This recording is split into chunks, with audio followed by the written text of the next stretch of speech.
गंगा के किनारे से शुरू होने वाली एक यात्रा राजमहल की हरी भरी पहाड़ियों के बीच पहुंचती है एक ऐसे झरने तक जिसका पानी धूप पड़ने पर मोती जैसा चमकता दिखाई देता है।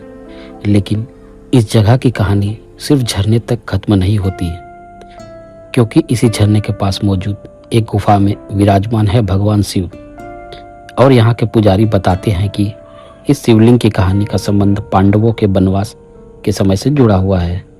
तो आखिर क्या है मोती झरना की कहानी? चलिए शुरू करते हैं यह यात्रा। हमारी यात्रा शुरू होती है महाराजपुर रेलवे स्टेशन से। यही वह जगह है जहां से मोती झरना की ओर हमारी यात्रा आगे बढ़ने वाली है। स्टेशन से बाहर निकलने के बाद रास्ता हमें गंगा के किनारे की तरफ ले जाता है और यहीं से इस यात्रा का धार्मिक पहलू भी शुरू हो जाता है। महाराजपुर के पास बहती गंगा, सुबह का शांत वातावरण हो या सावन के दिनों की चहल पहल, यहाँ श्रद्धालु गंगा स्नान करते हैं, पूजा करते हैं और गंगा जल लेकर मोती झरना की ओर आगे बढ़ते हैं। और अब शुरू होता है लगभग 10 किलोमीटर का रास्ता। इस पूरे सफर को अगर आप ध्यान से देखें तो धीरे धीरे आसपास का लैंडस्केप बदलता हुआ दिखाई देता है। इस रास्ते की खूबसूरती यही है कि मंजिल तक पहुंचने से पहले प्रकृति आपका साथ देना शुरू कर देती है।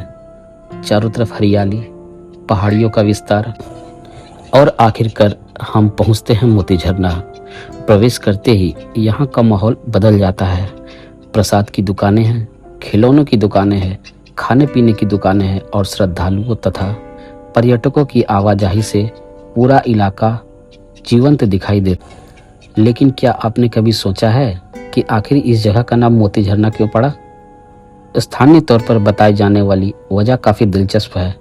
जब झरने का पानी ऊपर से नीचे गिरता है और उस सूर्य की रोशनी पड़ती है तो पानी की चमक और बूंदें दूर से मोती जैसी दिखाई देती है और इसी वजह से इसे मोती झरना कहा जाता है। ऐसा यहाँ स्थानीय रूप से बताया जाता है। और जब आप पहली बार इसे सामने से देखते हैं तो इस नाम का मतलब और भी खूबसूरती से समझ में आता है। पहाड़ियों और हरियाली के बीच ऊपर से गिरता हुआ पानी, सूरज की रोशनी में चमकती बूंदें और नीचे पानी में नहाते लोग। किसी के लिए यह प्राकृतिक सुंदरता है तो किसी के लिए आस्था से जुड़ी जगह। लेकिन मोती झरना की कहानी सिर्फ इस झरने तक सीमित नहीं है। झरने के आसपास से आगे बढ़ने पर एक गुफा दिखाई देती है और इसी गुफा के अंदर मौजूद है वह स्थान जहां श्रद्धालु भगवान शिव की पूजा करने पहुंचते हैं। गुफा के अंदर कदम रखते ही बाहर का माहौल काफी बदल जाता है। बाहर झरने का शोर, हरियाली और लोगों की चहल पहल, जबकि अंदर एक अलग तरह की शांति और धार्मिक वातावरण महसूस होता है।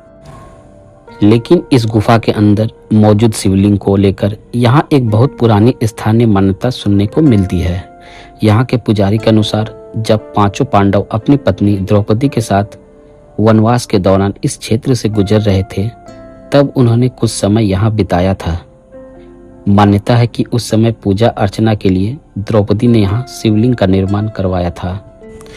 स्थानीय पुजारी बताते हैं कि उस समय पूजा पाठ की जिम्मेदारी उनके पूर्वजों को सौंपी गई थी और तभी से यहाँ पूजा की परंपरा आगे बढ़ती चली आ रही है। पीढ़ियाँ बदलती गई, समय बदलता गया, लेकिन इस गुफा में शिव की आराधना की परंपरा आज भी जारी है। आज मोती झरना सिर्फ स्थानीय लोगों के लिए ही नहीं बल्कि दूर दूर से आने वाले श्रद्धालुओं और पर्यटकों के लिए भी आकर्षण का केंद्र है। झारखंड के आसपास के इलाकों के साथ साथ बिहार, बंगाल और दूसरे स्थानों से भी लोग यहाँ आते रहते हैं। किसी को यहाँ झरना आकर्षित करता है, किसी को पहाड़ और हरियाली और किसी को गुफा में भगवान शिव के दर्शन। अगर आप मोती झरना आने की योजना बना रहे हैं तो यहाँ पहुँचने के कई रास्ते हैं। आप रेल, सड़क या अपने निजी वाहन से यहाँ आ सकते हैं। नज़दीकी प्रमुख रेलवे स्टेशन के तौर पर साहेबगंज रेलवे स्टेशन का इस्तेमाल किया जा सकता है। इसके बाद सड़क मार्ग से मोती झरना की ओर पहुँचा जा सकता है। अपने वाहन से आने वालों के लिए यहाँ पार्किंग की व्यवस्था भी उपलब्ध है। अगर आप बाहर से आ रहे हैं तो साहेबगंज में रुकने के लिए भी होटल आपको यहाँ मिल जाते हैं।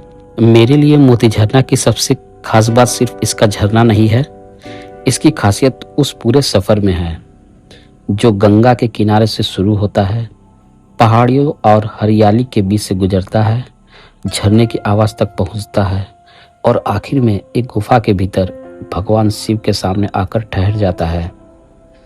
एक तरफ प्रकृति की खूबसूरती और दूसरी तरफ आस्था। शायद यही संगम मोती झरना को सिर्फ एक झरना नहीं बल्कि एक यादगार यात्रा बना देता है। अगर आपको ऐसी जगहों की यात्रा पसंद है जहां प्रकृति के साथ इतिहास, लोक कथा और आस्था जुड़ी हो तो राजू स्वर्णकार को सब्सक्राइब जरूर करें। मिलते हैं अगली यात्रा में।